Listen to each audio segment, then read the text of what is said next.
സുഹൃത്തുക്കൾ, ഏതാണ്ട് ഈ കമ്പ് കണ്ടോ, ഇതൊരു കളഞ്ഞ കമ്പാണ്. അതായത് ചീനിക്കമ്പിൻ്റെ മണ്ടവശം, മുകൾ വശമാണിത്. അതുകൊണ്ട് അതിൻ്റെ ചുവട് കണ്ടോ പൊട്ടിക്കീറിയിരിക്കുന്നത്.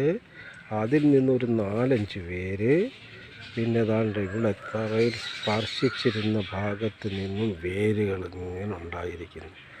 കണ്ടോ, ധാരാളം വേരുകൾ ഇറങ്ങുന്നു. അപ്പോഴീ കണ്ടോ വേരുകൾ കണ്ടോ ഇത് ഇറങ്ങിയിരിക്കുന്നത്. ഇത് ചീനിക്കമ്പിൻ്റെ മണ്ടവശം കളഞ്ഞതാണ്, മുകൾ ഭാഗം കട്ടിയില്ലാത്ത ഭാഗമാണ്. അപ്പോഴതിന് കൂടുതൽ വേര് പല പ്രാവശ്യവും ഞാനിങ്ങനെ കണ്ടിട്ടുണ്ട്. കൂടുതൽ വേര് ഈ മണ്ട വശത്തിന് ഇറങ്ങുന്നത് കളയുന്ന കമ്പിൽ. അപ്പോഴതിന് വേണ്ടി പരീക്ഷിക്കുന്നതിന് വേണ്ടിയാണ് ഞാൻ ഈ ചീനിക്കമ്പിൻ്റെ മണ്ടവശം കട്ടിയില്ലാത്ത ഭാഗം മുറിച്ച് നട്ട് നോക്കാനാണ്, ഒന്ന് പരീക്ഷിച്ച് നോക്കാനാണിത്.